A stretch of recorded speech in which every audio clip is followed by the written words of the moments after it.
Shalom, Haverim, sejam bem-vindos a mais um vídeo do nosso canal, Movimento Natsratim, os discípulos de Rabbeinu Yehoshua de Natzrat, e hoje com mais um vídeo da série Por que Yehoshua é o Mashiach. No vídeo de hoje eu vou apresentar para vocês a primeira prova que faz de Yehoshua o único candidato a Mashiach que cumpre todas as exigências das escrituras e da tradição judaica para que seja de fato o Mashiach tão aguardado pelo povo judeu.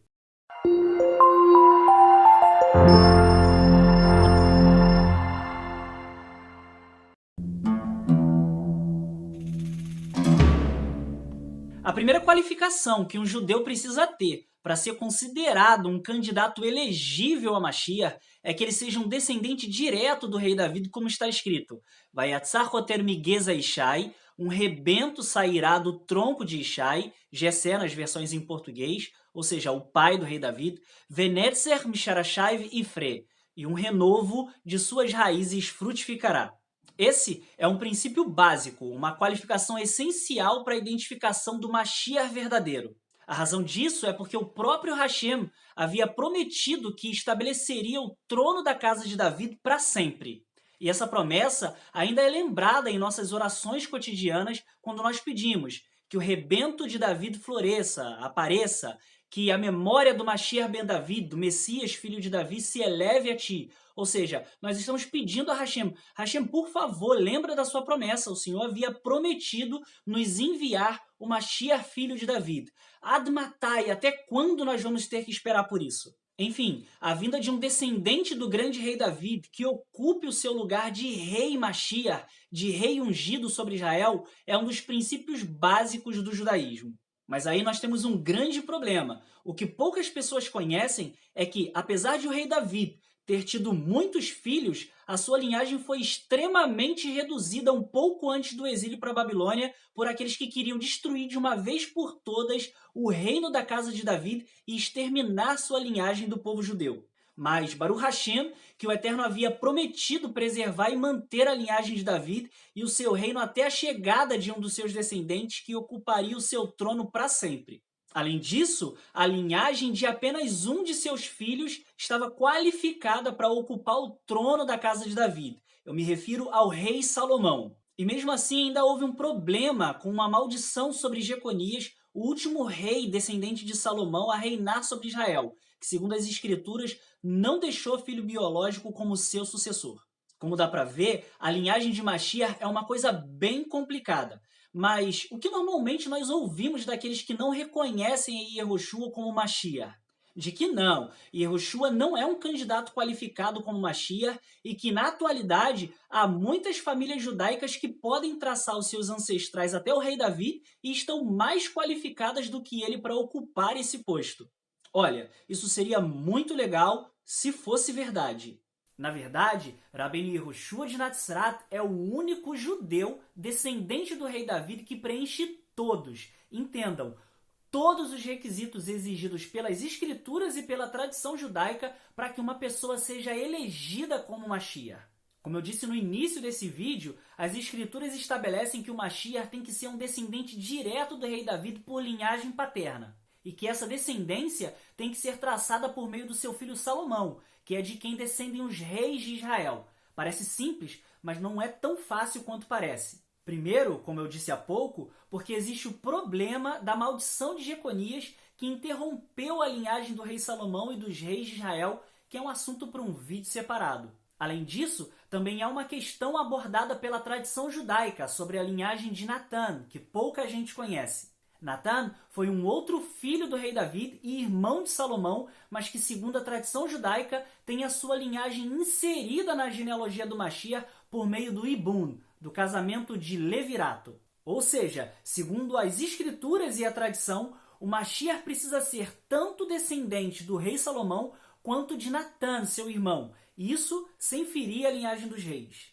Enfim, essas são só algumas das exigências genealógicas que tornam mais difícil para qualquer família judaica atual que alegue ser descendente do grande rei Davi ter as qualificações necessárias para eleger um membro seu como Mashiach prometido.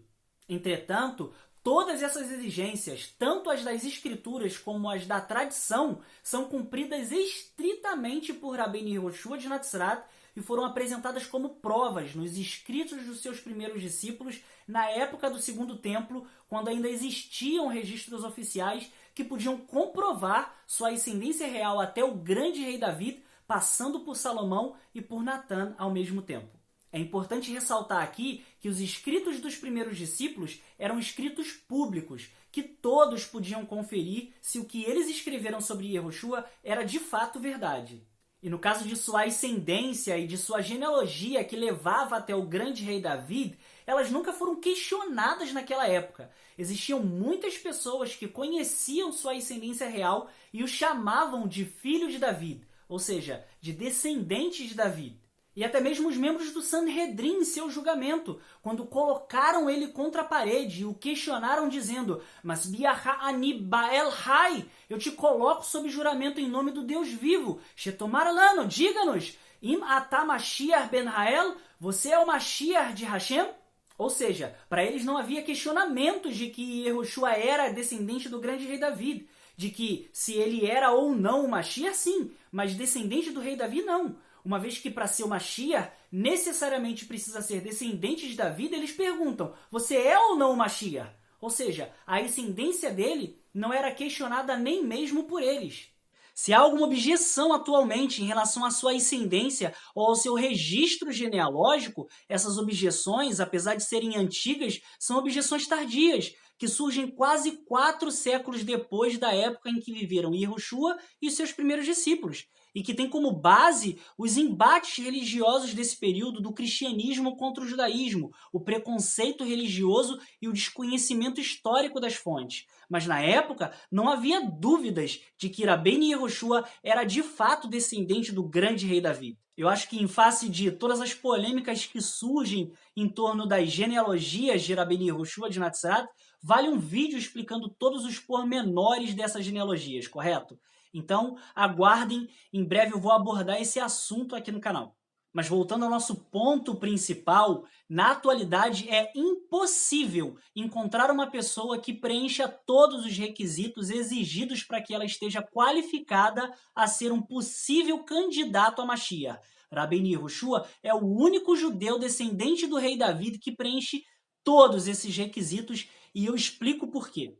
Por mais que existam hoje judeus que digam conseguir traçar sua ascendência até grandes personalidades do passado que alegavam também serem descendentes do grande rei David, essas genealogias não podem ser usadas como provas de que tais judeus são de fato descendentes de David HaMelech, pois essas supostas ascendências não podem ser comparadas com registros históricos oficiais que as comprovem. Ou seja, devido às sucessivas perseguições, expulsões e destruição de documentos históricos, nenhum judeu na atualidade pode comprovar que historicamente sua família descende da família A ou B em Israel. Atualmente, por questões de ética, nós não questionamos quando uma pessoa diz eu sou descendente do sábio tal, ou minha família é Levi, ou Cohen, mas para fins oficiais, no futuro, todo judeu terá que passar por uma vara, por uma avaliação em que o próprio Mashiach, sob influência do espírito de Hashem, dirá a cada judeu quem é Cohen, quem é Levi, a qual tribo esse ou aquele judeu pertence. Davi, mas de onde você tirou isso? Não, gente, isso não é coisa da minha cabeça, não. Não sou eu que estou inventando isso do nada, não. Isso é o que está escrito e o que foi ensinado por todos os nossos antigos sábios, mesmo por aqueles que não reconheceram que Yehoshua de Natzrat fosse o Mashiach prometido. O Tanar diz o seguinte: o seu fundamento está nos montes santos. Hashem ama as portas de Sião, mais do que todas as habitações de Yaakov. Coisas gloriosas se dizem de ti, ó cidade de Elohim. Selá. Farei menção de Raabe e da Babilônia àqueles que me conhecem. Eis que aos que vierem da Filistia e de Tiro e da Etiópia será dito: este homem nasceu ali, ou seja, nasceu em Sião. E de Sião se dirá: este e aquele homem nasceram ali, e o Altíssimo mesmo o estabelecerá. O Senhor contará na descrição dos povos que esta pessoa nasceu ali, ou seja, que a origem dessa pessoa é Sião. Esse salmo fala do retorno dos exilados, ou seja, que quando eles voltarem do exílio, a linhagem de cada um será estabelecida de novo de forma sobrenatural, por meio da inspiração divina, porque os exilados não podem comprovar sua linhagem com precisão. Mas tem mais, vamos ver outra referência. E ele, se referindo ao Mashiach, se assentará como fundidor e purificador de prata, e purificará os filhos de Levi e os refinará como ouro e prata. Assim, eles poderão trazer a Hashem as oferendas de justiça. Agora me digam, o que o fundidor faz com a prata e com o ouro? Ele separa a prata e o ouro de qualquer coisa que não seja prata e nem ouro. Ou seja, o texto está dizendo para nós que quando o Mashiach vier, ele se assentará e ele vai estabelecer. Olha, você pertence à linhagem dos Kohanim, você pertence à tribo de Levi, você pertence à tribo tal e assim por diante. E para que fique mais claro isso que eu acabei de dizer, eu queria citar o Rambam, o Rabino Moshe ben Maimon, mais conhecido como Maimônides, que escreve o seguinte: nos dias do Messias, quando se estabeleceu o seu reinado, todos os judeus, prestem atenção, todos os judeus se reunirão diante dele e através de Ruach HaKodesh, inspiração divina, ele estabelecerá a linhagem familiar correta de cada um deles, como está escrito. E ele se assentará como fundidor e como purificador, citando o texto que a gente acabou de ler, Malaquias 3:3. Olhem o que Maimônides está dizendo, ele continua. Em primeiro lugar, ele dirá àqueles da tribo de Levi quem é um Kohen e quem é um Levi, mas ele não dirá a ninguém se ele é um bastardo ou se é um escravo. Ou seja, o próprio Maimônides reconhece que, na atualidade, nenhum judeu tem a capacidade de estabelecer sua linhagem com precisão, nem mesmo a tribo de Levi ou a família dos sacerdotes, e que essa função será uma das tarefas do Mashiach no futuro. E olhem bem, isso será feito com a ajuda divina, com a ajuda de Ruach HaKodesh, por inspiração profética. E por que isso? Porque não há mais registros históricos oficiais para comprovar uma genealogia. Então, não adianta só falar que é judeu, que pertence à tribo A ou B, que descende dessa ou daquela família de Israel. Não! Tem que ser comprovado de alguma forma. Oficialmente, segundo a Torá, tanto o Kohen quanto o Levi, mas principalmente o Mashiach, precisam comprovar sua linhagem para serem aceitos como tais. E como os registros oficiais históricos não existem mais para isso, não tem como um judeu da atualidade ser um candidato elegível a Mashiach. O Mashiach necessariamente precisa estar no passado, quando ainda se podia comprovar sua ascendência por meio dos registros históricos do templo. E tem mais, prestem atenção no que aconteceu quando os nossos antepassados voltaram do exílio da Babilônia. As escrituras dizem o seguinte: e dos filhos dos sacerdotes vieram os filhos de Ravaiá, os filhos de Hacotes, os filhos de Barzilai, que tomaram por esposas mulheres das filhas de Barzilai e receberam seu nome por isso. Estes procuraram seus registros genealógicos, prestem atenção, mas não puderam ser encontrados. Então foram desqualificados para o sacerdócio. E o governador ordenou-lhes que não comessem das coisas santíssimas até que um sacerdote com Urim e Tumim aparecesse. Viram aí? Foi daqui que os nossos sábios compreenderam que é necessário haver uma pessoa com inspiração divina para estabelecer a legitimidade de uma linhagem na ausência dos registros históricos oficiais. Isso também é dito por Maimônides na sequência do texto que a gente leu anteriormente na lei referente aos reis de Israel. No caso do exílio da Babilônia, alguns sacerdotes ainda podiam comprovar sua linhagem, mas outros não. Então, o governador, que era um descendente do rei Davi, ordenou que várias famílias sacerdotais, ou seja, que eles diziam ser descendentes dos sacerdotes, mas não podiam comprovar, enfim, o governador definiu que eles não comessem das coisas sagradas do templo destinadas somente aos sacerdotes, até que houvesse um sacerdote de verdade, comprovado e com Urim e Tumim, ou seja, com inspiração divina, que pudesse comprovar a linhagem deles. Perceberam a importância dos registros oficiais?